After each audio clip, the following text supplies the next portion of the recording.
Hello and welcome to Howard's Horse Handicapping. This is Howard Kravitz. Thanks for joining me today. I have so much information to talk about, including what happened this past Saturday at Gulfstream Park and what's coming up this week. It's going to be an unbelievable week of racing next Saturday. But before we talk about the races that occurred Saturday at Gulfstream, let's talk about what's going to happen next Thursday, right here on this YouTube channel. So next Thursday, please join me 8 p.m. Eastern, 7 p.m. Central, the same time as last Thursday's show. But this time I'm going to go back and do a live stream. So it will be a live stream right here on this channel, and I'm going to cover what's going to be a fantastic day of racing at Santa Anita this Saturday. They have 4 grade stake races. They have the grade 1 Santa Anita Handicap, better known as the Big Cap, in which undefeated Maxfield, just found out yesterday, will be going to the race, as well as the grade 1 Kilrow Mile, which is their premier mile turf race there at Santa Anita. Plus, assuming no one hits it this week, which is very unlikely, I think they're only going to be racing Friday before Saturday, so there's only one day for this not to carry over. But next Saturday, there'll be a mandatory payout. Again, a mandatory payout in the 20-cent Pick 6. So not only are we going to be talking about the 4 grade stake races, we'll talk about the Pick 6. We did a great Pick 6 video last month when Santa Anita had their massive carryover day. We're going to do the same thing again this Thursday. You do not want to miss the show. It's going to be fantastic. And again, it's going to be Thursday, 8 p.m. Eastern, 7 p.m. Central. And it's going to be a live stream right here on this channel. We're going to have some great conversation. Please join me. You'll be able to talk to me through the chat. And we're going to have a very lively discussion about the races. So, this past Saturday, as I tweeted out during the day on Saturday, right after the Gulfstream Park last race, which was the Fountain of Youth, I tweeted out that sometimes you are the windshield, sometimes you are the bug. I had a very mixed day of results on Saturday. My big play of the day, for the most part, was the long shot King's Ovation in the Fountain of Youth. Didn't quite work out for me. I did have some very good opinions that we're going to talk about as we recap the show. But overall, it was not a positive day for me, especially when the 50-1 shot came in the penultimate race of the day that probably knocked almost everyone. Actually, it was the second leg, of the Pick 4. That pretty much knocked everyone out of the Pick 4 sequence. Listen, it's never a horse I would have had. That's the way it goes sometimes, and just turn the page and move on. But I was able to give out some good picks earlier in the card, and of course, Great Dishonor came through in the Fountain of Youth and marches on to the Florida Derby. We're going to talk about that race as well. So there are several things that we need to talk about Saturday's races, and I'm only going to mainly focus on the Pick 4. However, I think there are some things that we do need to mention, because when you have a day like this where there were some upsets and frankly there were some very strained results going on, then you need to discuss it. And I want to talk about a few of those things. So first of all, let's talk about some of the positives. I gave you Fearless, who won the Gulfstream Park Dirt Mile race, who beat Performer. I'll tell you what, Performer, I mentioned this on Twitter also. Performer is turning into Tacitus II. A talented horse, but boy, does he burn money. Had absolutely no excuse at all. I mean, he ran okay, but he's just taking a lot of money in these races, and in general is not coming through. A Performer is not performing like the way that he's being bet right now. So he's been pretty disappointing. But Fearless did win, and I did give you folks that pick. If you watch the show, the preview show for Todd Pletcher, I think his upside is still tremendous. I would assume they're going to be pointing to the Met Mile with Fearless.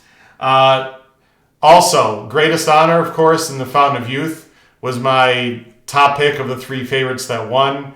And he won. We're going to talk about him, though, because I was not that impressed with Fountain of Youth. There's a lot of mixed opinions about the Fountain of Youth, and Greatest Honor will talk about him as well.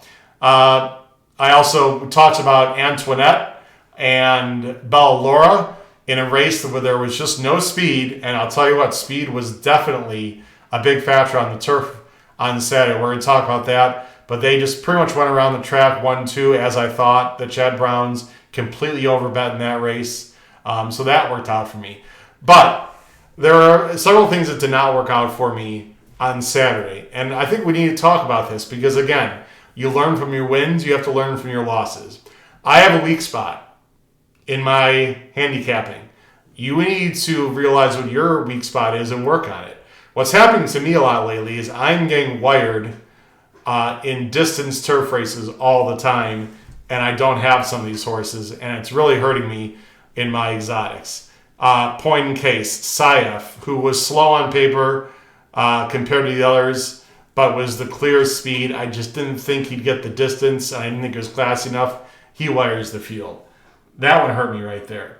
You also had a Phantom Currency. I don't know where that race came from. Phantom Currency's best effort was a 93 buyer, and he got away with murder on the front end in that race. And then Saturday, there was a little bit of speed in Tide of the Sea, but Tide of the Sea let Phantom Currency go. I did not love Phantom Currency. And he won, and he knocked me out of a pick on the lead. Speed was fantastic on the turf Saturday. You need to do your homework. You need to do your handicapping. The next time these horses run, you have to upgrade closers because speed was fantastic on the turf on Saturday. Unfortunately, I got hurt by it. It's something I need to work on. I can do a better job of taking more speed horses that could get loose on the turf. I do it on dirt. Why am I not doing enough on turf? It's something I need to work on. So we're going to go ahead and go through the pick four sequence. I'm going to show you the replays of the races. We're going to go pretty quickly. I don't want to make this a very long video. We'll talk about the pick four ABC and K-Van ticket that I used. And as you know, I didn't hit it. I think most of you out there probably did not hit it unless you had the 50-1 shot. But we're going to talk about these races on Saturday. So the first race that we're going to discuss was the Got Stormy race. Now, Got Stormy was a lone A for me, but a very tentative lone A. And I put out there on Twitter I liked Rashetta, who was the 4-horse in this race, a little bit as a price. She ran okay, but she didn't do the job that I was hoping she would. So let's take a look at that race right now. We're going to watch the replay. And again, Got Stormy is going to be the 2-horse in this race. And we'll go ahead and watch the race as it develops. Jakarta was going to be the speed. I think everyone knew that, the 8-horse. And I'll tell you what, this is a fantastic job by Gaffleone on Got Stormy. Everyone knew Jakarta was going to lead, but he rated this horse absolutely perfectly, and Got Stormy got the victory. But I'll tell you what, I do not like this horse going a mile in general, going forward. She's going to have to find really good spots to win this race, or to win at this distance going forward again, because she barely hung on. You see, this is slow. This is 24-1. Got Stormy could not have gotten a better trip. Tyler's just sitting. And he knew that he had to conserve energy on this horse. The price horse, Rashetta, the 4, was the horse that I liked. Actually, she got a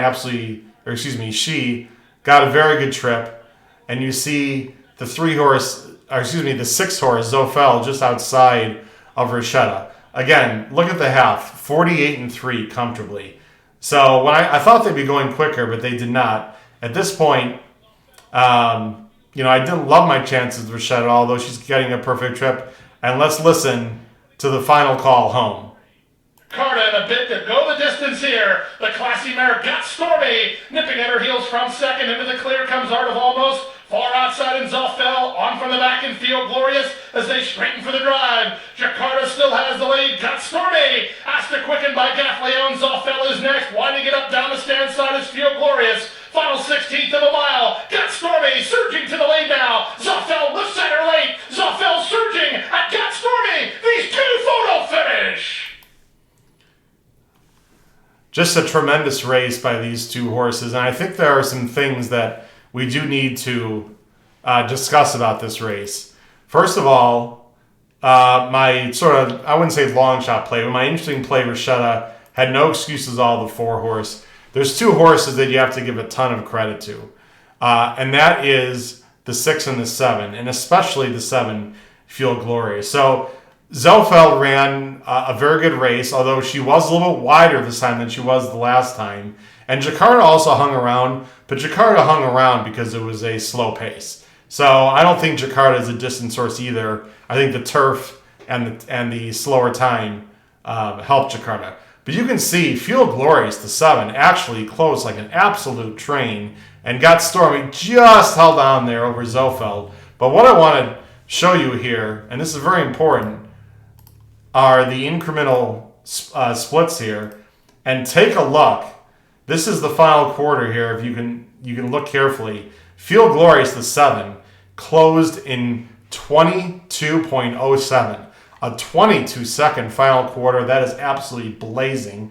If you have a stable, an electronic stable, you need to put Feel Glorious in your stable for sure. She ran unbelievably off the layoff, closed very well. I think you can make the argument that she actually ran best of all of them, but Got Stormy held on. Again, she was a lone A, but she was, for me, but she was the chalk. I think the horse you really want out of this race is Feel Glorious. I still like Rashetta going forward. I think she probably just needs the effort, and perhaps she's going to be a late bloomer. But I will admit that she was a little bit disappointing for Bill Mott off the layoff in that race.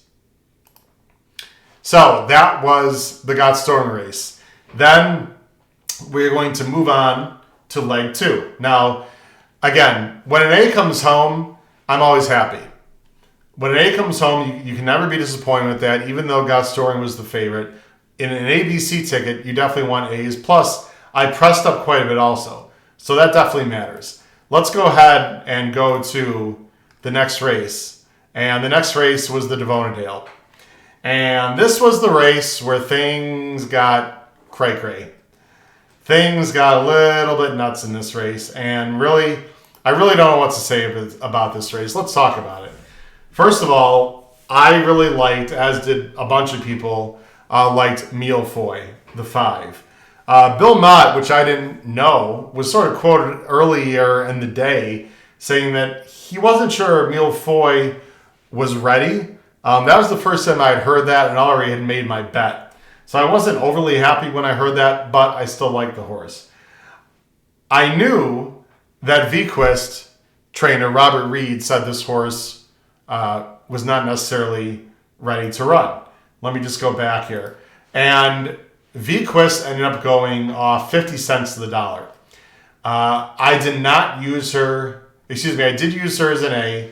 I regret that now. But actually, in hindsight, it wouldn't have mattered. What made this race very strange are the top 2 horses, at least in my opinion, based on talent. Mille Foy and then Vequist were not ready to run at all and run poorly. I had 2 of the horses that I was interested in for sure, especially Crazy Beautiful, the 6, who ends up finishing second. And definitely a little bit of the 4, Curlin's Catch. Sorry, I just had to get the name right there. But when the top horses don't run at all, that's when you can have craziness. And sure enough, that's exactly what happened in this race, because there's absolutely no way I would have had the winner on top in any way, shape, or form. So let's just go ahead and watch the race of the Devonadale. You'll see right away that Mille Foy, the 5, broke okay, and broke well. And I was really liked where she was at this point. And Vequist also broke well and was up close to the pace. Now, I wouldn't say the dirt was really speed favoring. It was definitely more the turf. But you see the 1, Hull Bodemeister, going up to the lead. And it sure looks like they're going pretty honest right now. Vequist is in a very good spot. Very good spot. As is Curlin's Catch, the 4. And really, Milfoy is on the inside. And I was pretty happy with my position right here as well. As they continue to head down the backstretch, you see you got Hull Bodemeister 50-1 and Io Strippi 18-1. They're battling. You see Vequist there 1-2. And Vequist is already, I don't know about backing up, but Milfoy sort of splits. And I thought Milfoy was going to really run a big race right here at this point.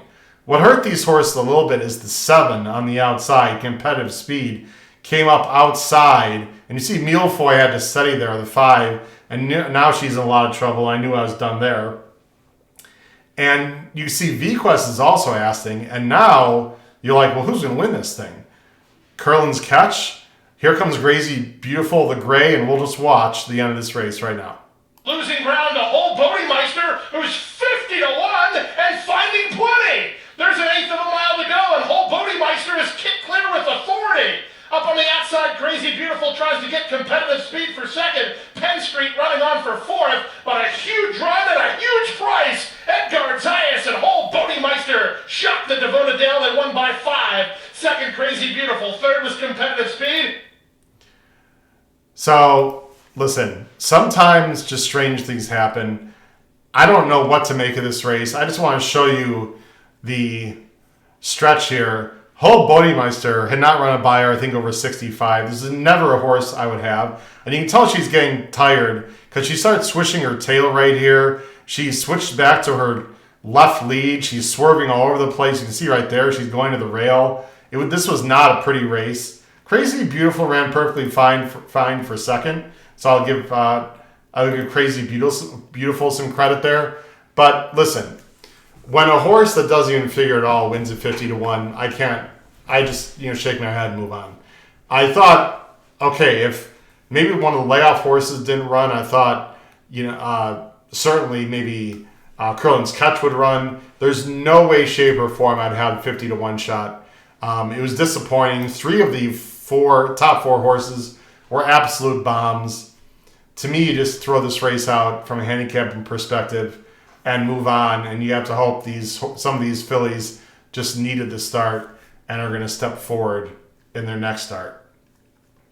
Let's go ahead and so that knocked me out of the pick 4 along with probably most people as well. Now, I do want to mention one thing. I talked about ticket construction last week. I looked back and I could have hit the all button, and I say the all button with quotes because I played in ABC. So I could have used a weighted all button and throw all the other horses I didn't have in as C horses in my ABC pick 4. This is why you play an ABC. I actually had 3 A's. So of the 4 races, I had 3 A's. Those are 3 very good opinions, no matter what prices they were. When you have 3 A's, you really should hit your pick 4 ticket. It only would have cost me about $8 to add all the other horses as C's in that race. I would have hit the pick 4 for about $800. But again, this is hindsight. You can play this game forever, and I don't think it's going to do you any good. So again, $8 here, $12 here, $14 here, it all adds up. Now, last week, when I hit the dollar try and the win bet with Mishriff, I added a lot of horses in third because I thought third place was absolutely wide open. So I had a reason why I had the all button in third in a trifecta last week. But this week, this past Saturday, there's 4 or 5 horses, including the one that I thought had absolutely no chance at all. I just didn't want to waste money. In hindsight, I should have put them in as C's. But again, I can't worry about that, and we're just going to move on. But it is something interesting to think about with an ABC ticket. Depending on your ticket, it would have cost me less than $10 to add that 1 on my ticket as a C. Let's go ahead on and move to the next race of the sequence. So, the next race of the sequence was a very, very wide open, the very one, distance turf race for fillies and mares. In this race, I hit out of the park. I talked about on my show how it just looked like on paper there was not a lot of speed in the race, and sure enough, it panned out exactly to be like that. Surprisingly enough, Bella Laura, who was my top choice, was second choice. I did not see her as second choice. They were bigger names. Chad Brown had two. Brad Cox had a horse in there. And I thought Bella Laura might slip through the cracks. Obviously, people saw that she was in good form and that she would be close to the lead. And so she was actually the second choice along with Antoinette, who was the top choice. So we're not going to watch this entire race. We'll just watch a little bit of it here. But what you're going to see is the 2 and the 3 up on the lead. And you can see right here, Bella Laura had the lead. And I really was a little bit surprised right here that the jock gave up the lead. Let me turn the sound off here. Hold on one second. Sorry about that. I was a little surprised the jock gave up the lead here on Bella Laura, but I was really fine with it because Antoinette wanted to go on and he wanted to save as much energy as possible on Bella Laura, so that was fine with that. Sister Hanan, fantastic ride. You get up into the 2 spot there, sitting very comfortably. We'll just go ahead and fast forward a bit here.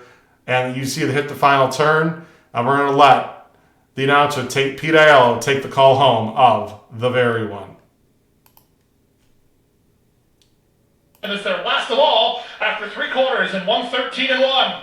They arrive at the top of the stretch with their ears up. Antoinette has the lead by an X. Sister Hanan is their second. Tuned, working into the clear for an opportunity. Bella Laura and California Queen are next as they straighten for the drive. Jose Ortiz trying to get one more furlong from Antoinette. She's responding and leads by 2. Sister Hanan is second. Tuned on the outside. Bella Laura toward the rail. But the more they asked, the more she gave. Antoinette goes all the way. Antoinette wins by 2.5. So no one really made any huge move from the back. I think War Like Goddess, the 9, is probably the interesting horse that you want out of this race. War Like Goddess, who was actually tipped by one of our listeners on the show, Jim, who came on to the Zoom last Thursday, like this horse. And she actually ran a good race. There's just not enough pace to run into. Great job by Jose Ortiz on the front end to win to get the win for Antoinette. The Chad Browns, who I mentioned, I did not like in this race. And they both ran okay, but really nothing special. So fortunately, I was correct about that. And I had a nice exacta, so that made up a little bit for the whole Bodymeister disaster from the race before. Congratulations to the connections of Antoinette in the very one. So another favorite win. So you had a favorite in the first leg win, obviously the bomb in leg 2. You had a favorite win in the third leg, although it is a very, very soft favorite. And then we get to the big race, the Fountain of Youth. The Fountain of Youth, mile 16th prep for the Florida Derby. Greatest Honor was the pretty heavy favorite, and Greatest Honor at even money came through, as you can see there. Drain the Clock finishes second, Papatu third, Tarantino, etc. King's Ovation, who was my price play of the day, although as I mentioned, I was really hoping I didn't think he'd win. I thought he'd chance to get second or third. We'll talk about him. Finished 6th. Really not too many lengths back, only about 5 lengths back. So didn't run poorly, but didn't run as well as I thought. We're going to watch the Florida Derby in its entirety with Pete Aiello on the call of the Fountain. I think I said the Florida Derby. Excuse me. Of the Fountain of Youth Stakes on Saturday.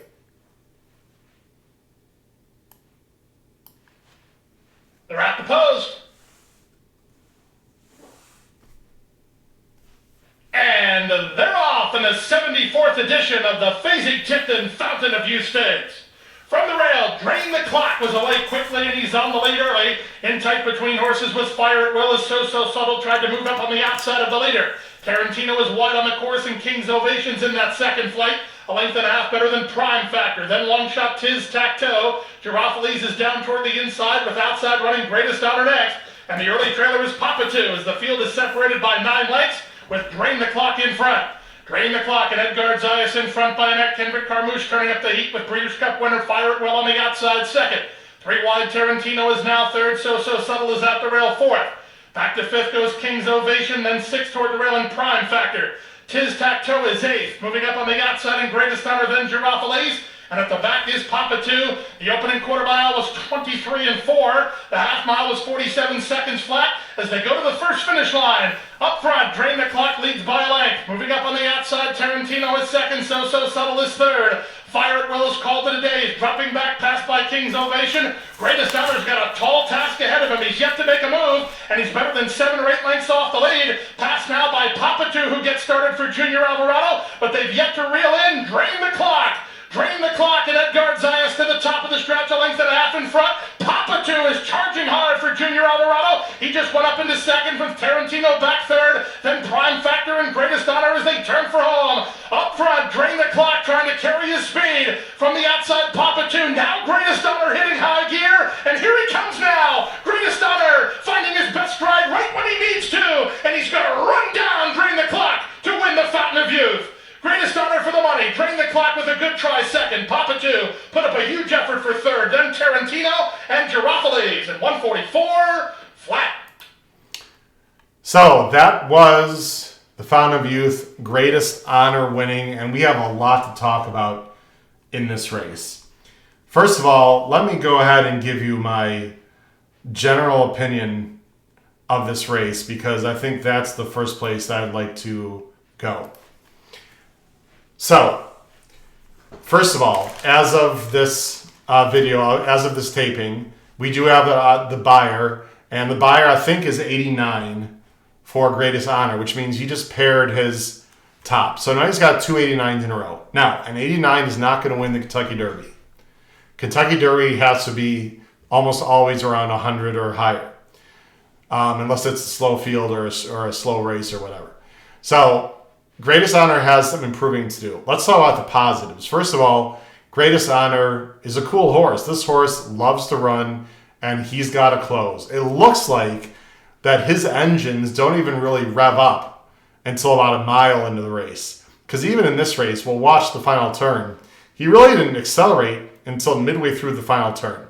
That bodes very well for this horse going longer distances. And as of this moment, he is the clear, and I mean the clear, favorite in the Florida Derby next month. The horses behind him were not that good. I don't want to be disrespectful, but the last 2 fields of Greatest Honor has run, frankly, are just not very strong. This is a very unusual year, in my opinion, for these Gulfstream Derby prep races. Florida has not produced fantastic races or talent in the Holy Bull or the Fountain of Youth. And I really believe that if a trainer believes a horse has a real shot to get in the Derby, the Florida Derby is there for the taking. I'm not saying Greatest Honor is a bad horse. I like Greatest Honor, but I don't think he's any superstar. And frankly, I strongly believe that he's beating up on pretty weak competition with some horses that are distance challenged right now in Florida. Now, Bob Baffert almost never, ever sends horses to Florida for the Florida Derby. I'd have to do my research and find out the last time he did it, but I'm sure it was quite a while ago. He almost always goes to New York for the Wood or to Oaklawn or stays at home in Santa Anita. Depending on how well his horses are doing, and if he wants to keep his horses separated, I really believe that he should consider taking one of his horses to the Florida Derby for the simple fact that I do not believe there are very strong horses there right now. I doubt he'll do it, but not only him, Brad Cox, anyone, I really think the Florida Derby's up in the air. There are 2 horses as of right now that broke their maiden that are very interesting to me. One broke their maiden on Saturday, and that was Collaborate, who went a mile distance and looked absolutely awesome. Of course, it was a maiden race, but he had trouble in his first start. He won by 10 on Saturday. Distance should not be a problem. Look out for Collaborate in the Florida Derby. And if he's not ready for that race or doesn't win that race, he's definitely a late blooming 3-year-old who I think can be a serious factor.